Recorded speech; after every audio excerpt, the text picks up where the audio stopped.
Credit Union Policy Podcast, or the CUPP. We'll be spilling all sorts of tea about what's going on inside Washington, D.C., what lawmakers and regulators are thinking and talking about, and what your credit union should be focused on in terms of risk areas and potential opportunities. My name is Ann Koschev, and I'm NAFCU's Vice President of Regulatory Affairs. So my team and I spend a lot of our time talking to the NCUA, CFPB, and other regulators about a variety of issues that you're probably thinking about every single day. Thanks for joining us for our very first episode. And today I am joined by Greg Mesack, NAFCU's own Senior Vice President of Government Affairs. And he has a very important job of overseeing all of our advocacy. So not just regulators, but also our advocacy on Capitol Hill. And he oversees our Political Action Committee and Research and Compliance teams.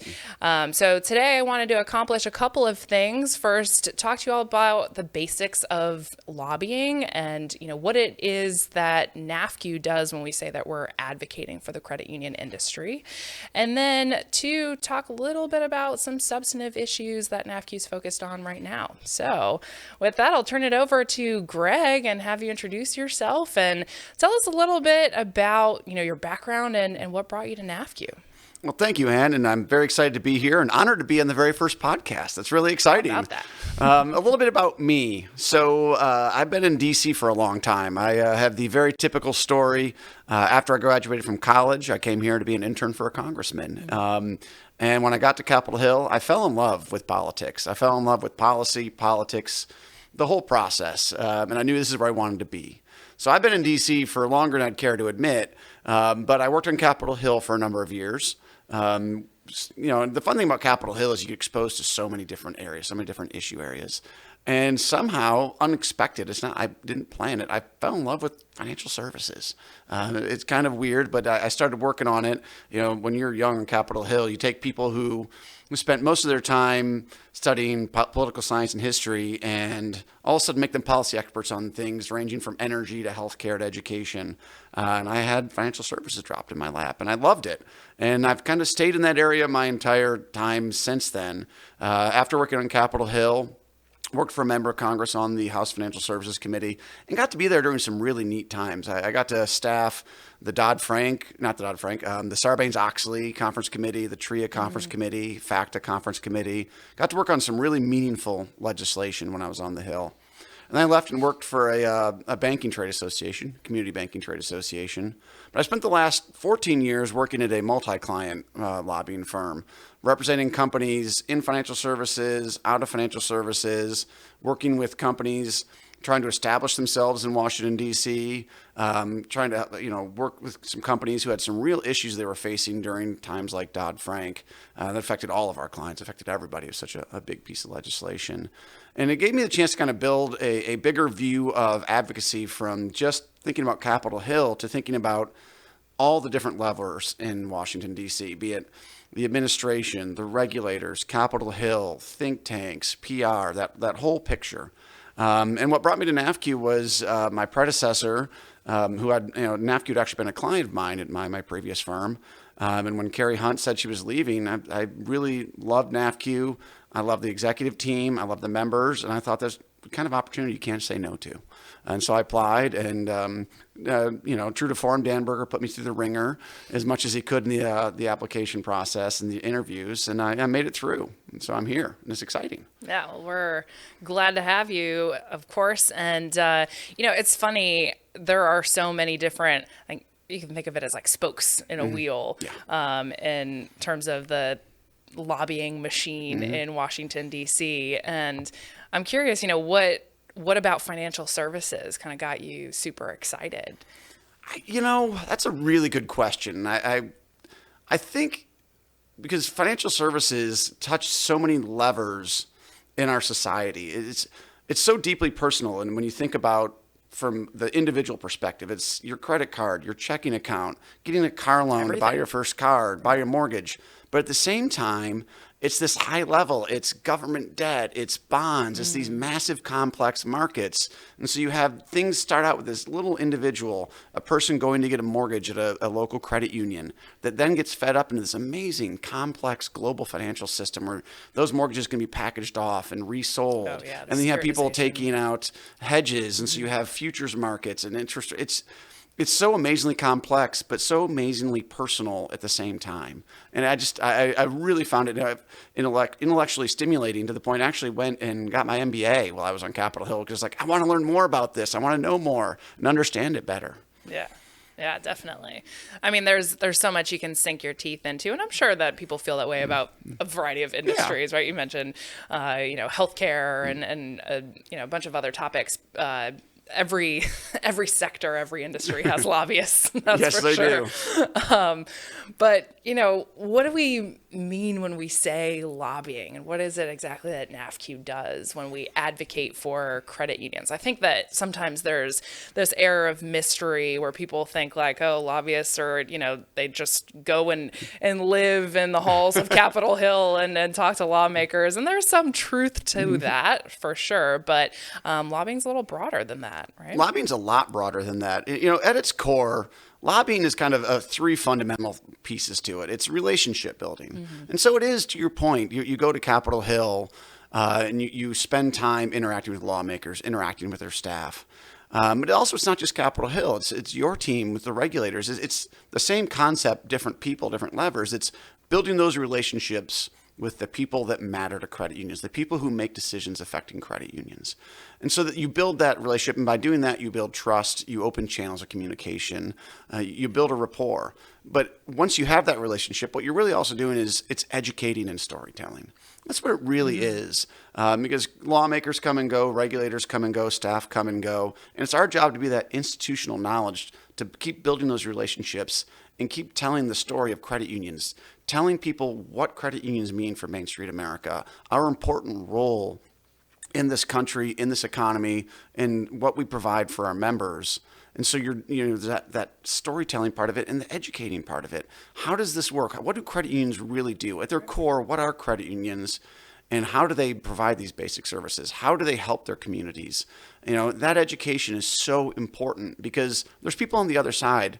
We have our detractors in community banks. We have consumer advocates who are often critical. And so they're going to tell their story. So we need those relationships so we can tell our story and we can educate. We can bring, we have a team here at NAFCU that does research and economic research, and we can take the data and we can show the impact that credit unions have in helping people, helping their communities. And that's what lobbying really is. People think it's like, oh, you're going to go slide someone a check and get them to vote for you. Right. No, that's not really how it works at all.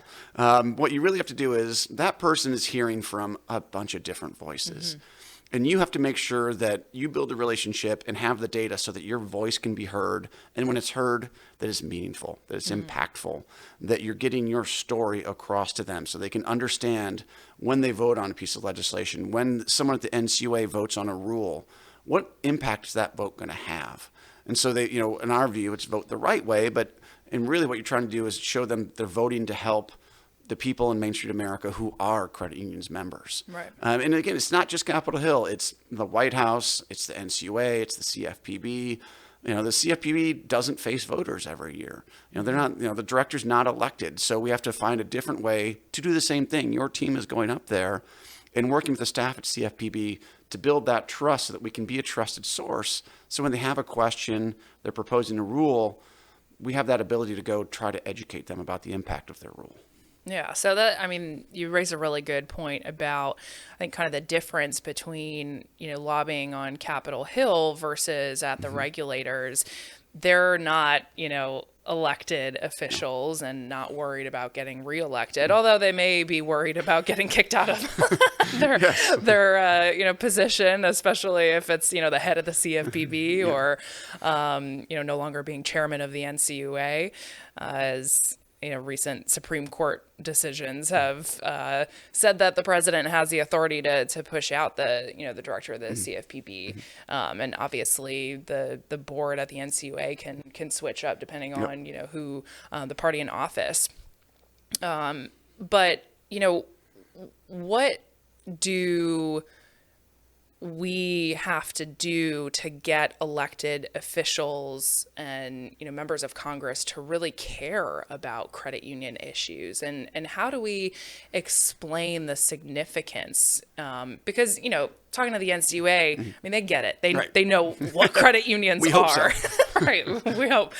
Same thing with the CFPB. I mean, sometimes there's a little more of an education factor there because they're not intimately familiar with field and membership rules and the capital structure of credit unions, but they're still primarily regulating financial institutions, and that's different than what lawmakers are doing, unless they're on the Financial Services Committee in the House or in the Banking Committee in the Senate. They're going to be a little more, and up to speed. But for everybody else, how do we get them to care?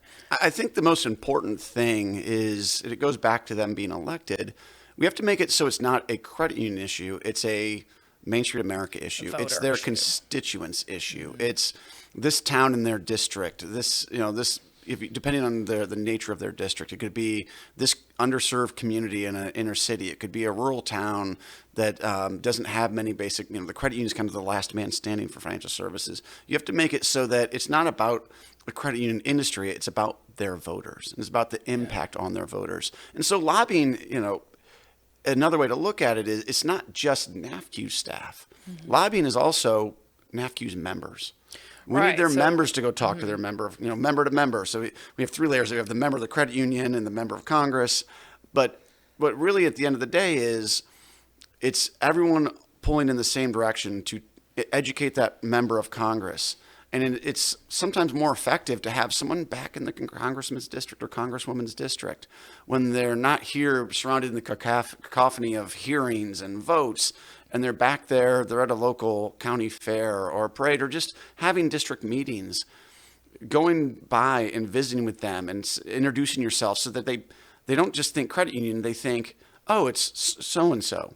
They think credit union, they think about a person, or they think about that community and what that credit union means to that community, because their voters matter more to them than NAFCU's lobbyists. Their voters are what really matter to them.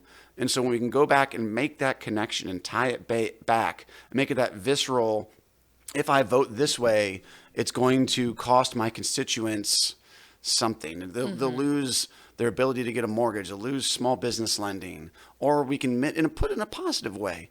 Those PPP loans, wow, that credit union, I remember they helped save several businesses in that town. Right. When you can do it, make it that, so it's not about credit unions, but about the voters, I think you really have the ability to build that deep connection.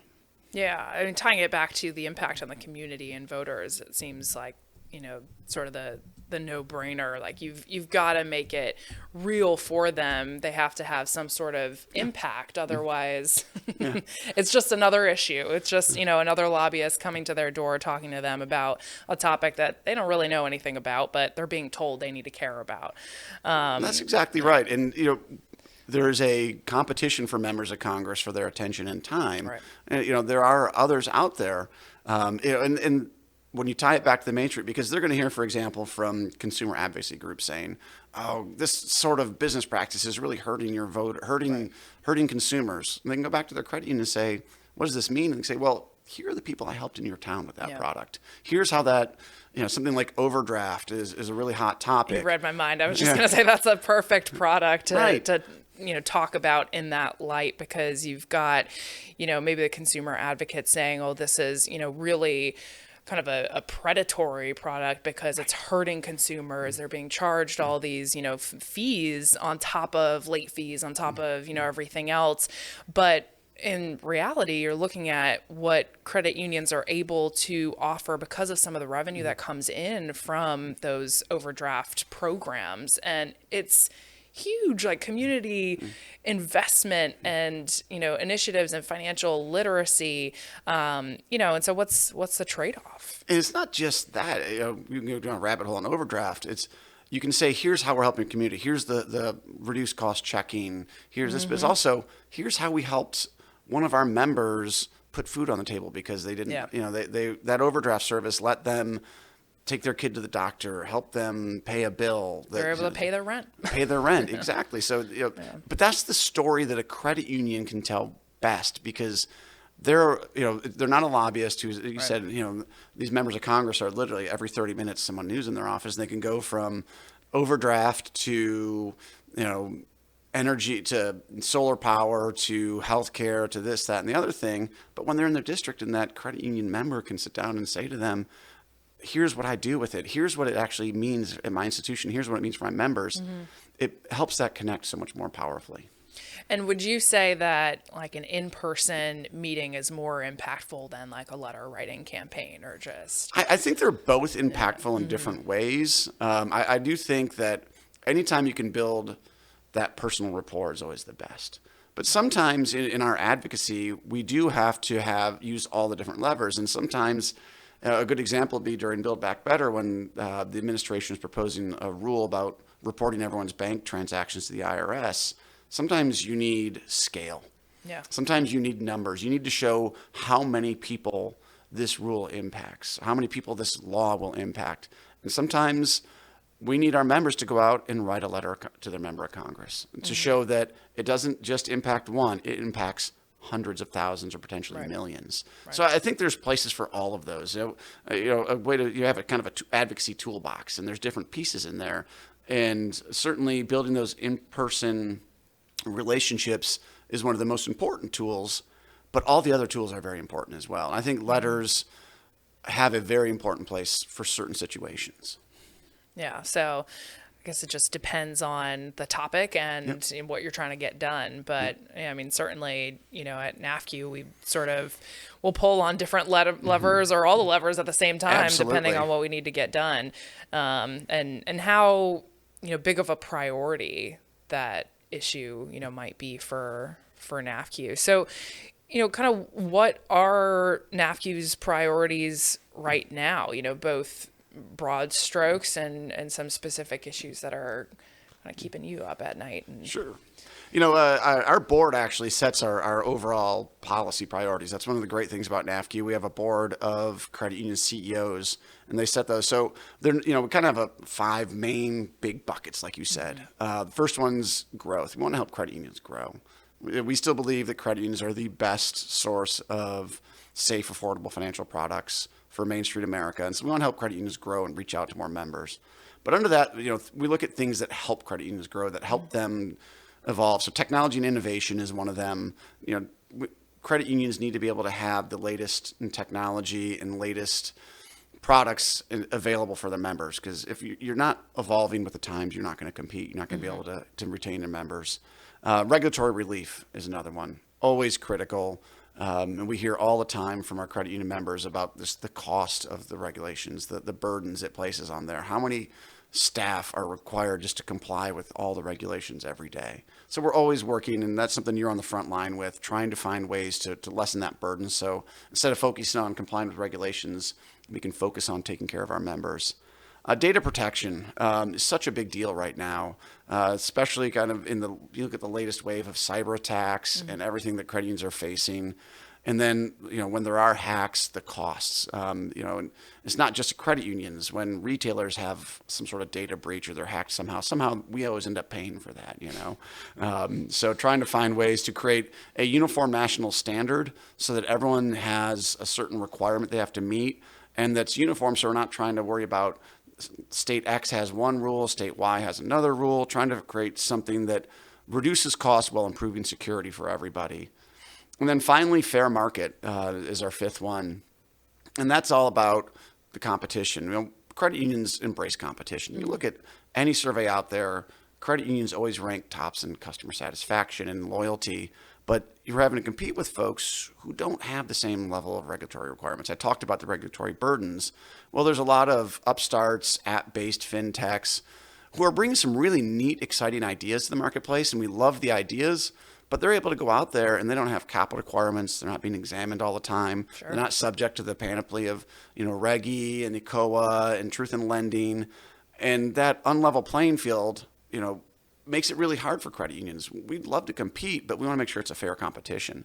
We'll put ourselves up against anyone when it comes to taking care of our members and member loyalty, but it's really hard when you have someone who can just create an app overnight, go out and start providing financial services with none of the burdens that credit unions face. So trying to find a way to make sure that we don't stifle innovation while at the same time do have a level playing field for credit unions to compete. That's a big picture. When it comes to kind of some of the more nitty gritty policy ideas that we're working on Capitol Hill, expanding field of membership, allowing credit unions to go out there and so that all credit unions can reach out to underserved areas.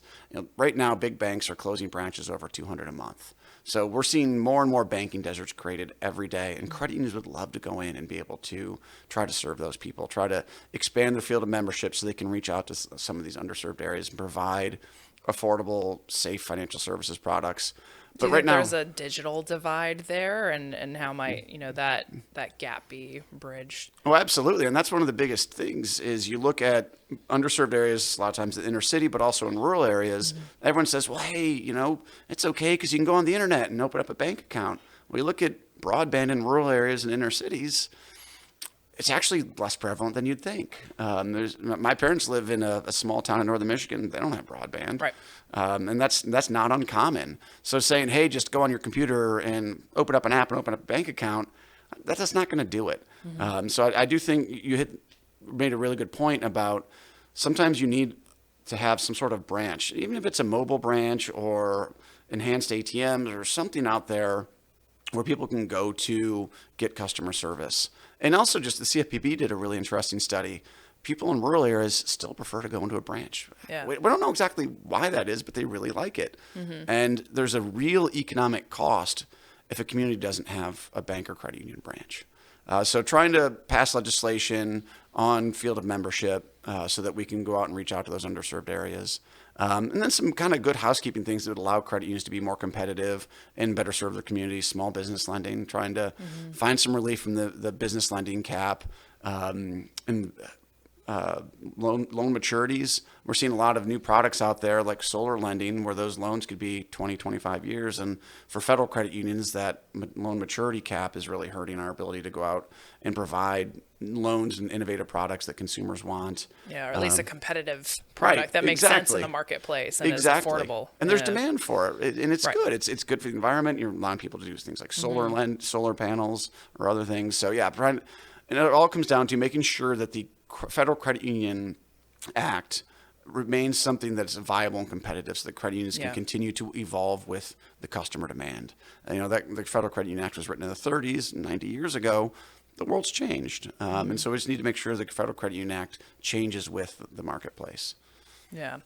Now, you touched on the topic of competition and, these non-bank entities or fintechs that are entering the space that, maybe aren't subject to all the same rules and regulations that credit unions and banks are subject to. And they've got a huge competitive advantage because of that. And they're able to, streamline their operations and offer products and services at a much, lower rate potentially, or, just because they're digital, reach such a huge audience. And, can you touch a little more on how these companies might be exploiting some of the regulatory and legal gaps that currently exist, especially when it comes to oversight of these companies? Yeah, absolutely. It's really fascinating because what you have is kind of the legacy depositories, banks, credit unions. We're subject to everything. And all the credit unions listed can, in their mind, think about it. They have to deal with every day. And then you have a fintech who can come up and they do it a couple different ways that's really unique. Is one, they will partner with a bank. The old rent-a-charter idea where they go out and they find a bank who will take just about anything and they create their app, their website, and they start cranking loans through so they can export interest rates, offer products nationwide. But at the end of the day, there's very little oversight because the loans are really originated by that app. The products really originated by the company, and they wash it through a bank and it comes right back. And so they get all the benefits of a bank charter with none of the actual regulatory burdens. You know, they don't have an examiner coming in every year to make sure that they're complying with Reg E, complying with ACOA, complying with any of these TILA, any of these necessary regulations. And so they don't have any of those costs. They don't have the burdens. They don't have to worry about being whacked with some sort of penalty for violating the law. And even more pernicious, you see some of them out there, and NAFCU, your team did a really good job. One example would be the buy now, pay later programs. So they're smart. They're not a bank, so they don't have to hold capital. They're not examined. And then they create a product that's just happened to be just 4 installments. So, hey, no TILA. Under the limit. So they have these loans that aren't subject to any of TILA's disclosures, any of the requirements. And so they're very creative. And they're going out there and they're competing with banks and credit unions that are going to, our loans are we're going to put TILA on them, right? We're going to play it safe. We're going to be conservative because we don't want to, A, we want to take care of our members, and B, we don't want to get in trouble with the regulators.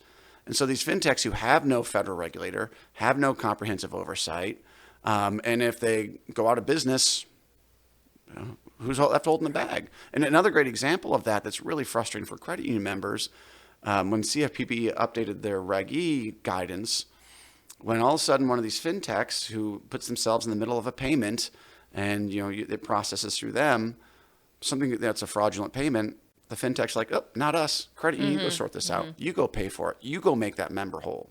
The credit union is going to make their member whole. They're going to take care of their member. It's going to cost them a lot of money to do it.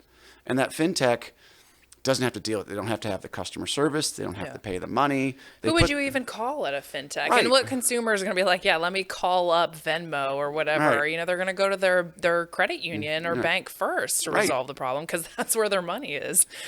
And when that fintech puts itself in the middle, sometimes it's listed as the actual merchant. So you don't even know necessarily which merchant it went through.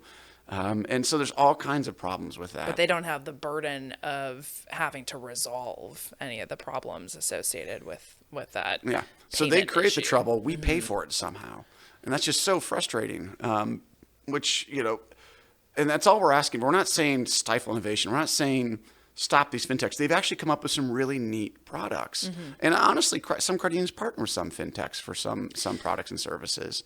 But it's the ones that are out there pushing the limit, pushing the envelope, and they can do it because they know that they're all, at the end of the day, they're dumping their problems on credit unions. And that's just so frustrating. And I hear more and more about, credit unions wanting to partner with fintechs or, consultants out there trying to help credit unions find the right fintech partner. And NCUA board member Hood has actually been kind of passionate about fintech and the promise that it could hold for credit unions, and has talked about wanting to expand partnership opportunities for fintech and credit union collaboration, and maybe even opening up an office within the NCUA. But what's the best thing that the NCUA could do to help credit unions engage with fintechs? And is there kind of a double-edged sword here, or what's the other side of the argument? Because I think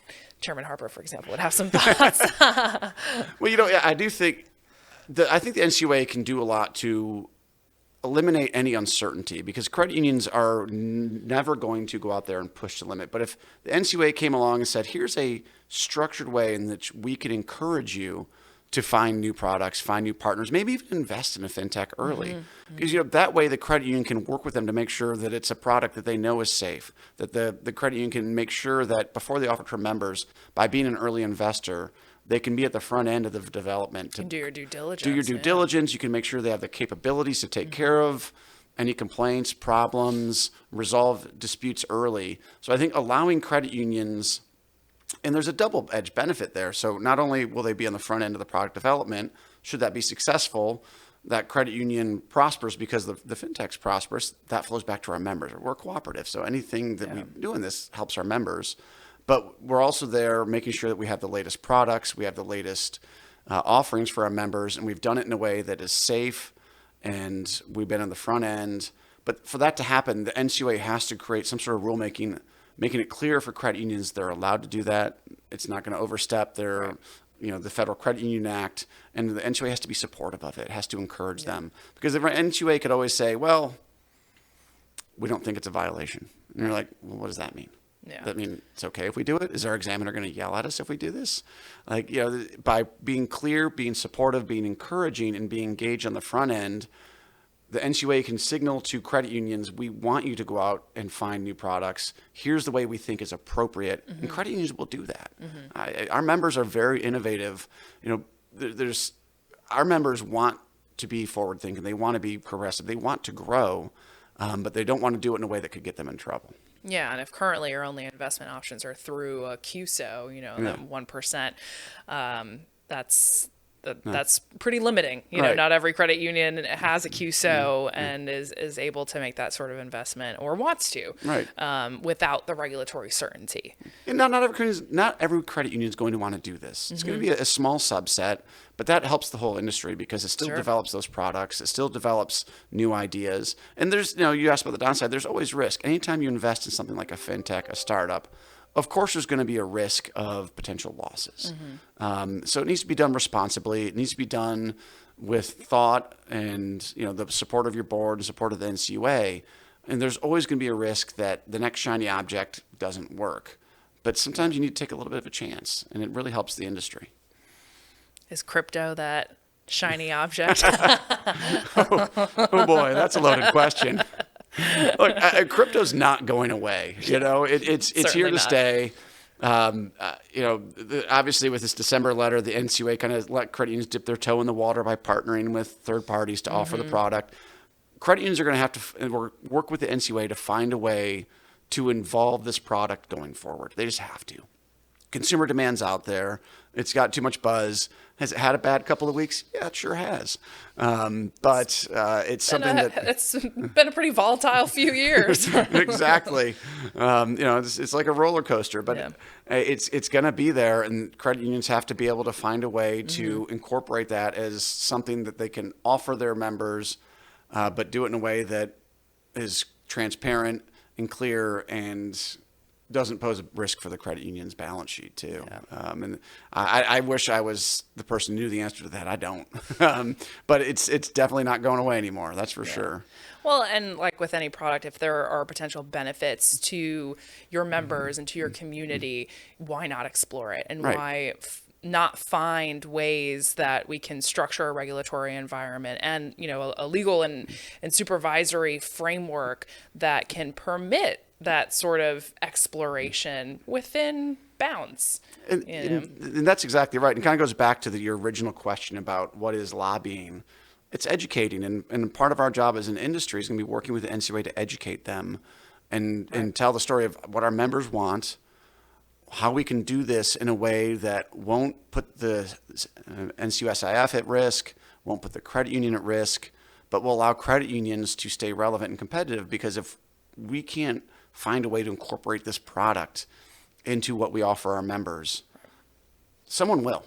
They're going to go to banks. They're going to go somewhere else. Or worse yet, they're going to go to an unregulated crypto vendor somewhere, and where they're going to face even more risk. And so if a credit union can find a trusted partner, they can vet them and make sure that all the safeguards are there and open this up for their members, isn't that the preferred route? Isn't that what we want? Bring things into the safe, regulated space versus telling our members, sorry, we can't do anything. Just go Google something on the internet and find someone. Right. Yeah. What's the alternative? An unsafe, uninsured product. Well, I mean, in this case, it's going to be uninsured no matter what, but you're working at least with a trusted institution that has your best interest in mind, versus some random company, or entity online. Hey, look, I saw Matt Damon in a commercial on the Super Bowl. That must be a good one, right? I mean, that's not what you want. Elon Musk endorsed X today. Do what you want, but and like I said, that's what lobbying is working with the NCUA to help our members. And it's not just Capitol Hill, it's the regulators are just as important. And we're doing that, we're working with them, and I think there's a real potential there. Yeah, definitely. All right, well, that does it for today's episode. I'm sure this won't be the last time that we'll chat with Mr. Mesack, but we're going to close it out for today. And thank you all so much for tuning in, and stay tuned for some more episodes. We'll talk about a variety of topics, crypto being one of them. We'll also discuss climate change and diversity, equity, and inclusion in future episodes. So see you soon.